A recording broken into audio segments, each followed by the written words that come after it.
संत वाणियों के प्रति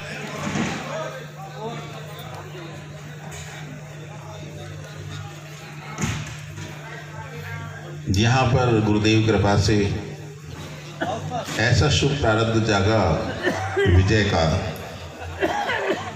कि अपने जीवन के अनमोल 40 दिवस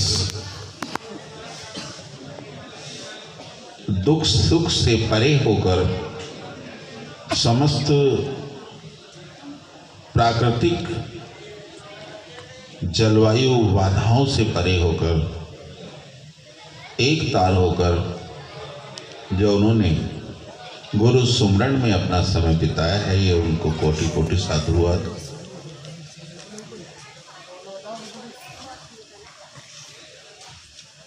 जो पालिया हो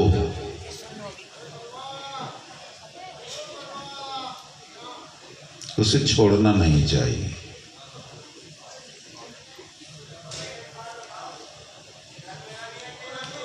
इस संसार में पशु कर्मी से लेकर हंस तक सब अपनी अपनी जीविका के अनुरूप कार्यरत रहते हैं और उससे वह फल उपार्जन करते हैं, अर्थात फल पाते हैं। कर्म कर कर कमाई करते हैं। वराह अपने तरीके से करता है, गऊ अपने तरीके से करती है, मृग अपने तरीके से करता है, भंवरा अपने तरीके से करता है, मनुष्य अपने तरीके से करता है। लेकिन जो जीवन हंस का है वो अन्यंत्र किसी योनि का नहीं है। उसमें सत्य और असत्य के को पृथक पृथक करने की क्षमता होती है उसमें। अर्थात जब वह दूध पान करता है तो क्षीर और नीर को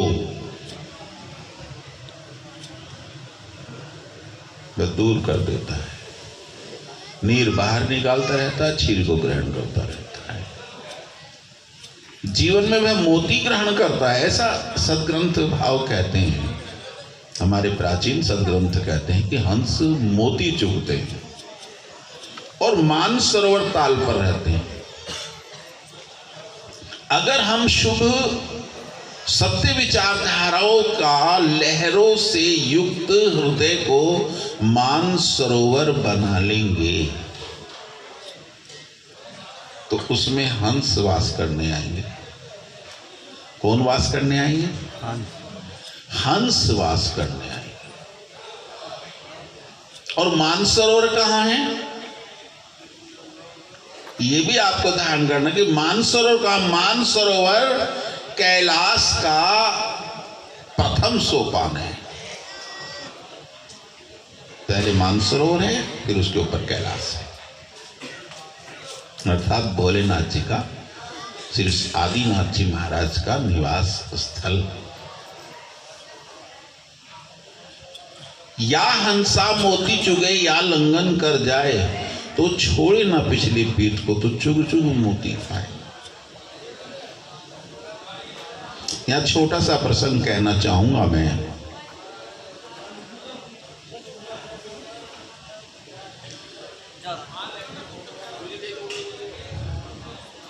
सिख धर्म के प्रथम पातशाही गुरु नानक देव जी महाराज बाल स्वरूप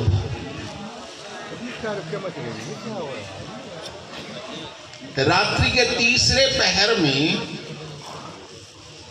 भी वो नाम ले रहे थे। कौन सा नाम? हो गई है सो जा। तो आप कहते हैं कि बीबी ये जो पपीहा है ना, जो पेड़ के उत्ते बैठा है,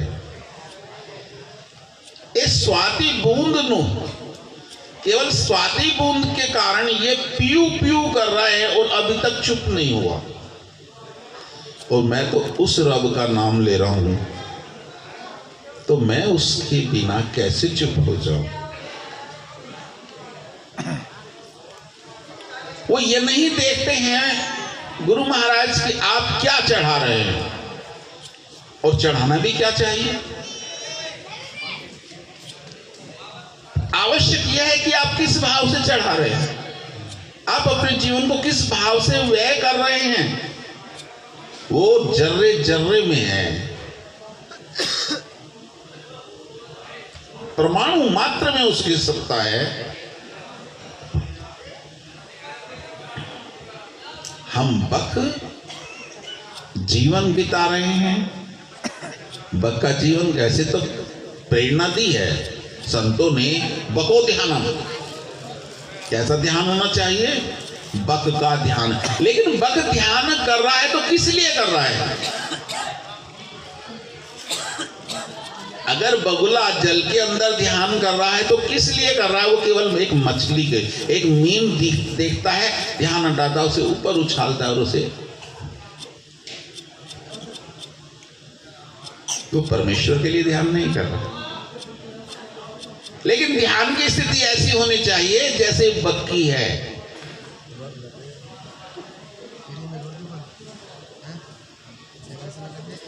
ध्यान की स्थिति ऐसी होनी चाहिए जैसे सर्प बाहर निकालने के बाद में बीन बजाते हुए सपेरे की है।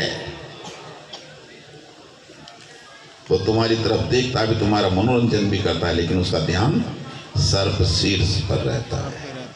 वहां से हट गया तो वो उसे चोट दे देगा।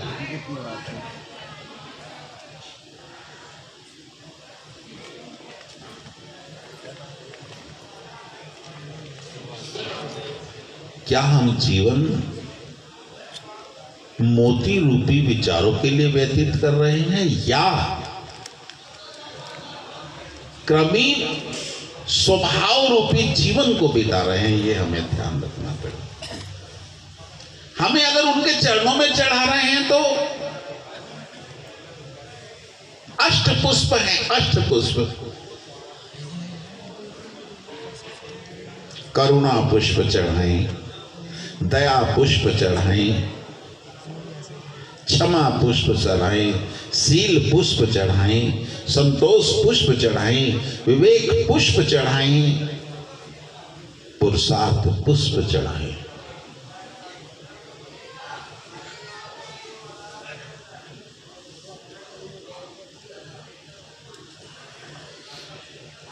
परमेश्वर की भक्ति तो बहुत दूर है भाई। हम सत्संग में आकर एक मुकम्मल इंसान बन जाएं और हिंसा ना करें। क्या ना करें? हिंसा। हिंसा जानते किसे कहते हैं? किसी का वध करना, किसी को मारना। उसे जरूरत नहीं है कि आप तलवार से ही मार रहे हैं, उसको जरूरत नहीं आप गोली से, उसके लिए तो आपकी जिह्वा ही काफी है मारने के लिए। विचारधाराएं अनेक होती हैं, अनेक विचारधाराओं का, और वह स्वतः सिद्ध कर कर वो अपने जीवन को यापन भी करता है। लेकिन जो विचारधारा से आकर्षित होकर आप संतों के पास आते हैं, संतों के पास शील विचारधारा होती है, संतोष विचारधारा होती है, धैर्य विचारधारा होती है, विवेक विचारधारा होती है। इसी प्रलोभन में हम सत्संग को ग्रहण करते हैं। और अगर इसमें ऐसी विचारधारा आ जाए जिसको कर्म नहीं किया उस फल की कामना करें। गुरु रविदास जी ने कहा कि मनुष्य जीव जन्म से नहीं कर्म से महान बनता है। आपका कोई नाम नहीं है, लेकिन आपके कर्म के आधार पर आपका नाम अवश्य है। अगर आप कोई पुण्य करेंगे तो आप क्या कहलाएंगे? पुण्य आत्मा। आप कोई धार्मिक कार्य करेंगे तो आप कहलाएंगे धर्मात्मा। आप कोई महान कार्य करेंगे तो आप कहेंगे महात्मा, और आप कोई नीच काम करेंगे तो नीच आत्मा, अधर्म आत्मा।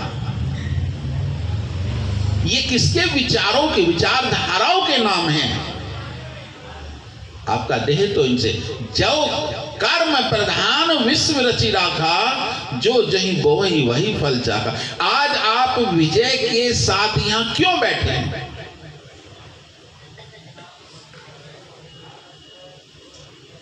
ब्याह शादी में भी वही जाते हैं जिनका जिससे काम बनता है, जिनका जिससे स्वार्थ होता है। उनसे क्या रिश्तेदारी जो अनेक गांव से यहां पर आए हैं? वो केवल इसलिए आए हैं कि आत्मिक ससर्गता में यह प्राणी उस परमेश्वर का नाम विश्व कल्याण भाव से या कुल उत्थान भाव से वह अपने को मिटाकर आपके कल्याण हेतु ले रहा है। और जब आत्मधर्म ही सबसे बड़ा इसलिए है कि आत्मधर्म में कोई पक्षपात या दूसरी चीजें नहीं देखी जाती। तो पहले क्या बने हम? मुकम्मल इंसान बने, पूर्ण मानव, सदमानव बने। एक छोटा सा कागज के जोश को रोकने के लिए आप इतने मोटी मोटी सीटों की, चादरों की आप सेफ अलमारी बनाते हैं, लेकिन जो आपका नाम का जोश है उसे रोकने के लिए आपको कितना कठोर पात्र चाहिए ये, वरना उछल कर फूट कर निकल जाता है।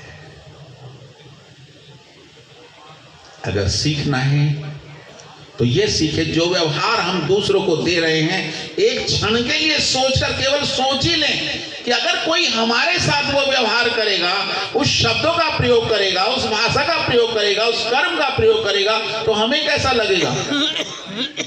अगर मेरा आत्म विवेक यह मुझे सहमति दे देता है कि मुझे अच्छा लगेगा, तो मुझे दूसरे के साथ वो व्यवहार करने के लिए कोई भी भय नहीं है। और जब वो मुझे ही अच्छा नहीं लग रहा, तो मेरे द्वारा दूसरे के साथ किया व्यवहार वो कैसे अच्छा लग सकता है? और उसकी आत्मा हनन हो गई, उसकी आत्मा को कचोट लग गया, उसको पीड़ा हो गई। इसी को ही आत्मघात बोलते हैं। यही आत्महत्या है, और इससे बड़ा हिंसा नहीं। आप उन सोने वालों से जो दूर सैयाओं पे आराम से पंच भौतिक संसाधनों में जुटे हुए हैं, उनका त्याग कर कर यहाँ बैठे हैं, तो इसलिए बैठे हैं कि हम एक सुयोजित पात्र बने, ऐसे पात्र बने जिसके अंदर कोई दुविधा ना आए, जिसके अंदर असत्यवाद ना आए, जिसके अंदर असत्य आहार ना आए, असत्य आचार ना आए, असत्य व्यवहार ना आए, असत्य चित्त ना आए, असत्य व्रति ना आए, असत्य ध्यान ना आए, असत्य धारणा ना आए, असत्य कर्म ना आए। हम इसलिए सत्संग में यहाँ पर हैं। और यहाँ पर भी रहकर अगर हमारी मनोवृत्ति में कोई परिवर्तन नहीं है, तो फिर हमसे वही अच्छे हैं जो रात्रि को सो रहे हैं। हमने तो जाकर भी कुछ नहीं लिया। मैं सुखदेव जी का यह छोटा सा पद है, उसमें समझने के लिए आपके लिए काफी है। पद मैं गाना इसलिए पसंद नहीं करता कि जो मैंने अब तक कहा है वो सब उसमें बह जाता है, इधर से सुना इधर को निकल जाता है, वे धुन में ही लगे रहते हैं। लेकिन नहीं, जीवन पद्यांश नहीं है। जीवन एक ग्रहण करने की कसौटी है, उसे हम ग्रहण करें। मैं इतना बड़ा तो नहीं हूं, एक संतों का दास अनुदास हूं, लेकिन स्पर्श ज्ञान से देखता हूं, जो आज से 50 साल पहली संत व्रति थी, वे वृद्ध संत हैं अभी, जिन्होंने देखा है उन चीजों को। तो आज के आधुनिक काल में उन संतों के अंदर से वो वृत्ति नष्ट हो चुकी है। वो मर्यादा भाव, बड़ों के प्रति सम्मान, और आप तरे और उनको तारे का भाव। ये नहीं कि आप तो फंसे हुए हैं विषय जालों में, दूसरे को भी जो शुद्ध होकर भी आया है, आत्मसमर्पण कर कर भी आया है, आप पर श्रद्धा भाव लेकर आया है, उसकी नौका को भी पत्थर की नौका बना दे, और पत्थर की नौका जल में तैरने में तो सामर्थ्य रखती नहीं। कैसे तर सकते हैं आप? हमारे अंतःकरण को, विवेक को ये साक्ष्य हो कि आज मैंने कुछ ऐसा किया है जो पुण्य है, ऐसा किया है जो दूसरों के लिए परोपकारी है, ऐसा है सर्व सुखाय। अभी सूत्र सुनते हैं ना आप, सर्व सुखाय सर्वहिताय, जो सबके हित के लिए हो और सबके सुखों के लिए। और अगर इस सूत्र में है आप, सर्व सुखाय सर्वहिताय, तो सीधी मानव सेवा श्री गुरु महाराज जी के चरणों में ही जाती है। यही सच्ची भक्ति है। और अगर हम अपने द्वारा किसी को सुख नहीं दे सकते, तो हमें किसी को दुखी करने का भी अधिकार किसी ने नहीं दिया। यही श्रीनाथ जी ने भर्तृहरि जी से कहा था जब मृग का आखेट किया कि तू इस मृग को जिंदा कर सकता है? कि कोई मरा हुआ मृग जिंदा होगा? तो फिर तुझे इसे मारने का, वध करने का अधिकार किसने दे दिया? अगर तुम में इतनी क्षमता थी, तब भी इसे जो बाण लगने का जो कष्ट हुआ है वो तो तेरे ऊपर रहेगा। अगर जिंदा भी कर दिया तो भी उतना कष्ट तो इसके ऊपर रहे, तेरे ऊपर है ही है इसका। अगर हम किसी को सुख नहीं दे सकते, हम किसी को धर्म आचरण नहीं दे सकते, तो हमें कदाचित अधर्म आचरण करना भी का अधिकार परमेश्वर ने हमको नहीं दिया। हमारा संगत में आना, अपने अपने आसनों पर विराज, वो श्रद्धा समरण की बात है कि मैं यहां बैठा हूं, आप वहां बैठे हैं, लेकिन जीवात्मा दोनों बराबर हैं, सम हैं। मैं कर्म से, मैंने कर्म किया तो आपने श्रद्धा समर्पण दिया, मेरे कर्म का फल आप नहीं, आप उसमें मैं बांट रहा हूं तो बढ़ रहा है, लेकिन उसका पूरा फल मैं ले रहा हूं।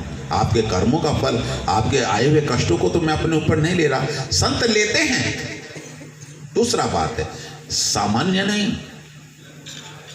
कर्म प्रधान विश्व रचि राखा, जो जहीं बोवहीं वही फल चाखा।